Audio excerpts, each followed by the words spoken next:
नमस्कार दर्शकों, मैं रत्नबाला त्रिपाठी स्वागत करती हूं आपका अपने चैनल आयुर्वेद अध्यात्म एवं ज्योतिष में। आज का वीडियो बहुत ही महत्वपूर्ण होने वाला है। आज मैं आपको बताऊंगी कि शनि ग्रह के हमारे जीवन में क्या प्रभाव है। शनि ग्रह की रत्न के बारे में हम जानेंगे और उसकी क्या विधि होती है रत्न को धारण करने के लिए और उसको किस स्थिति में धारण करना चाहिए, इसके बारे में हम जानेंगे। वीडियो शुरू करने से पहले आप वीडियो को लाइक कर दीजिए। आप लाइक करना भूल जाते हैं। आइए जानते हैं। शनि ग्रह हमारे जीवन में बहुत ही महत्वपूर्ण ग्रह है। अगर शनि ग्रह प्रसन्न हो जाते हैं तो वो रंग से राजा बना देते हैं। अगर शनि ग्रह नाराज हो जाते हैं तो अब तो राजा से रंग बना देते हैं।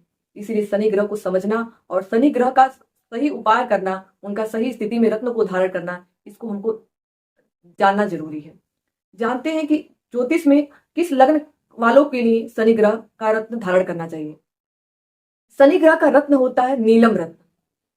आपका लग्न अगर वृषभ लग्न है, मिथुन लग्न है, कन्या लग्न है, मकर लग्न है और कुंभ लग्न है तो आप नीलम रत्न धारण कर सकते हैं। लेकिन इस पे भी आपको ध्यान देना है कि अगर शनि ग्रह के शत्रु राशि आपकी है, आपकी जो राशि है वो शनि ग्रह का शत्रु राशि है, तब आप नीलम रत्न नहीं धारण कर सकते हैं। और अगर शनि ग्रह गलत भाव में जाके बैठ गए हैं, ऐसे भाव में बैठ गए जहां आपको नुकसान करेंगे, भले ही जो लग्न में बताई हूं वो लग्न है वृषभ, कन्या, मिथुन, मकर, उसके बावजूद भी अगर शनि ग्रह गलत भाव में जाके बैठ गए हैं और आपको अपनी दशा में अच्छा रिजल्ट नहीं दे सकते हैं, गलत प्रभाव आपके जीवन में दे सकते हैं, तब आप रत्न नहीं धारण कर सकते। इसका विशेष ध्यान दीजिएगा।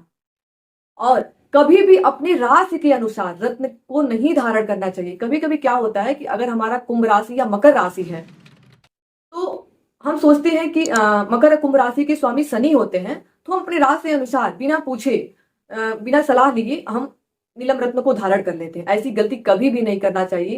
हमेशा सोच समझ के नीलम रत्न को धारण करना चाहिए। रत्न का जो प्रभाव होता है, रत्न हमारे जीवन में क्या प्रभाव डालता है? ग्रहों के प्रभाव को बढ़ा देता है। आप इसको अच्छे से समझ लीजिए। रत्न जो होता है वो ग्रहों के प्रभाव को बढ़ा देता है। और नीलम रत्न बहुत ही तेजस्वी रत्न होता है। बहुत उसके अंदर बहुत ही पावर, बहुत तेजी से अपना रिजल्ट दिखाता है। इसीलिए हमेशा सोच समझ के धारण करना। अगर शनि ग्रह आपकी सकारात्मक स्थिति में है आपकी कुंडली में, तब तो आप धारण कर लीजिए। उनको और सकारात्मक बनाने के लिए और अच्छा प्रभाव पाने के लिए, शनि ग्रह को सकारात्मक प्रभाव और बढ़ाने के लिए आप नीलम रत्न को धारण कर लीजिए। लेकिन अगर शनि ग्रह आपकी कुंडली में अकारक है, वो अच्छा प्रभाव नहीं दे रहे हैं, तो आप भूल कर भी नीलम रत्न को धारण नहीं करिए। क्योंकि कभी कभी क्या होता है कि हम सोचते हैं कि रत्नों से ग्रह प्रसन्न हो जाएंगे और हम बुरा प्रभाव दे रहे हैं तो अच्छा प्रभाव देने लगेंगे। ऐसा ऐसा नहीं होता है। वो जो प्रभाव दे रहे हैं वही देंगे, बस उसमें बढ़ोतरी हो जाता है, वो उनका प्रभाव तेज हो जाता है। इसीलिए हमेशा सकारात्मक प्रभाव दे रहे हैं तभी आप नीलम रत्न को धारण करिए। अब हम जान लेते हैं कि इसको धारण कब करना है, इसकी विधि क्या है और किस धातु में इसको धारण करना है, इसको जानते हैं। सबसे पहले किस धातु में धारण करना है इसको जानते हैं। इसको पंच धातु में आप धारण कर सकते हैं या सोना में धारण कर सकते हैं। आप सोना में या पंचधातु में। पंचधातु में भी विशेष ध्यान देना है आपको कि पंचधातु में भी चांदी का मिश्रण ना हो, उसमें चांदी नहीं मिक्स करना है। इसको आप सुनार से बता दीजिएगा, अपने कारीगर से बता दीजिएगा कि वो ऐसा गलती नहीं करेगा। क्योंकि आप नॉर्मल कह देंगे कि आप पंचधातु में बना दीजिए तो वो उसमें चांदी भी मिक्स कर देगा। पंचधातु में चांदी, बिना चांदी के पंचधातु में, चांदी के अलावा और जो पांच धातुएं होती हैं उसको उसमें बनाना है।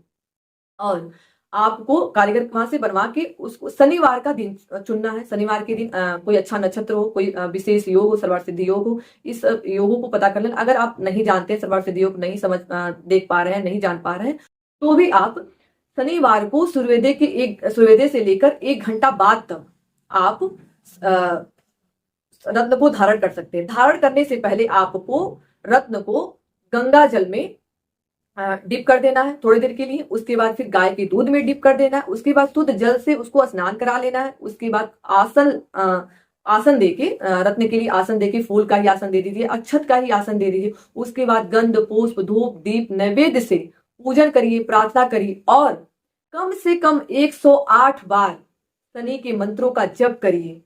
उसके बाद आप रत्न को धारण कर लेना है। और रत्न को धारण कब करना, रत्न को किस अंगुली में धारण करना है इसको मैंने बताना भूल गया, मैं फिर से बता देती हूँ। रत्न को आपको मध्यमा अंगुली में धारण करना है। जो मिडिल फिंगर होता है, हमारी बीच वाली जो अंगुली होती है, उसमें हमको धारण करना है। मिडिल फिंगर में रत्न को धारण करिएगा।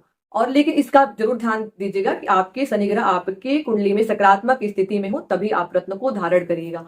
और कभी भी नीलम के साथ मोती को धारण भूल के भी मत करिएगा। कभी कभी क्या होता है कि हम नीलम धारण कर लेते हैं तो हमारे अंदर थोड़ा तेज आ जाता है, तो हम थोड़ा क्रोध करने लगते हैं, लगता है कि हम थोड़ा क्रोधी हो गए हैं, क्रोध आ रहा है, हमको गुस्सा आ जा रहा है, मन पे कंट्रोल नहीं है। कभी कभी ऐसा होता है अगर शनि ग्रह तेज हो जाते हैं तो हमको लगता है कि लाओ इसके साथ मोती भी धारण कर लेते हैं। कुछ लोग सलाह दे देते हैं, या आप अपने मन से भी धारण कर सकते हैं कि मोती मन को शांत करेगा। लेकिन चंद्रमा के साथ कभी भी भूल कर भी मोती को कभी धारण नहीं करना चाहिए, क्योंकि चंद्रमा शनि जब हमारी कुंडली में एक साथ हो जाते हैं तो वो 20 योग बना देते हैं। और जब हम उसको अपने अंग में ही, अपने शरीर में ही धारण कर लेंगे मोती और नीलम को, जो चंद्रमा शनि के रत्न है, तो क्या होगा आप समझ सकते हैं। इसलिए कभी भूल कर भी मोती और नीलम को आप मत धारण करिएगा। और ये भी मैं कहूंगी कि सिर्फ नीलम को भी मत धारण करिएगा। कि कभी कभी क्या होता है कि मान लीजिए नीलम, आपने सिर्फ आपकी कुंडली में नीलम ग्रह का अच्छा रिजल्ट पाना, सॉरी शनि ग्रह का अच्छा प्रभाव आपको लाना है, या शनि ग्रह को सकारात्मक प्रभाव और पाना चाहते हैं, आपने सिर्फ नीलम रत्न को धारण कर लिया, तो ऐसी गलती भी मत करिएगा। उसके साथ या तो आप बुध का रत्न पहन लीजिएगा या तो शुक्र का रत्न पहन लीजिएगा, तो जो वो बैलेंस बनाएगा। क्योंकि सिर्फ हम नीलम को धारण कर लेते हैं तो शनि ग्रह थोड़ा बहुत तेज वाले ग्रह होते हैं ना, समझ, शनि ग्रह को तो आप जानते हैं बहुत तेजस्वी ग्रह होते हैं, वो थोड़ा हमको बहुत ज्यादा गुस्सा लाते, ऊर्जा ज्यादा हमारे अंदर ला देते हैं। इसलिए बैलेंस बनाने के लिए हमको बुध का या शुक्र का रत्न भी धारण करना चाहिए। बुध का रत्न ओपल सॉरी बुध का रत्न पन्ना होता है और शुक्र का रत्न ओपल होता है। इन दोनों रत्नों में से आप चेक करा लीजिएगा कि आपके कुंडली के लिए कौन से रत्न इन दोनों में से सही हो, जो नीलम के साथ आप धारण कर लीजिएगा। अगर आपको वीडियो में कुछ नहीं समझ में आ रहा हो, या आपका कोई प्रश्न हो, आपको नहीं समझ में आ रहा हो कि नीलम को किस स्थिति में हम धारण कर सकते हैं, तो आप कमेंट बॉक्स में कमेंट कर दीजिएगा। मैं आपके कमेंट को पूरी कोशिश करूंगा कि रिप्लाई करूं। चैनल को सब्सक्राइब नहीं किया है तो चैनल को सब्सक्राइब कर दीजिए। आपसे विनम्र निवेदन है कि आप चैनल को सब्सक्राइब जरूर कर दीजिए। बहुत बहुत धन्यवाद।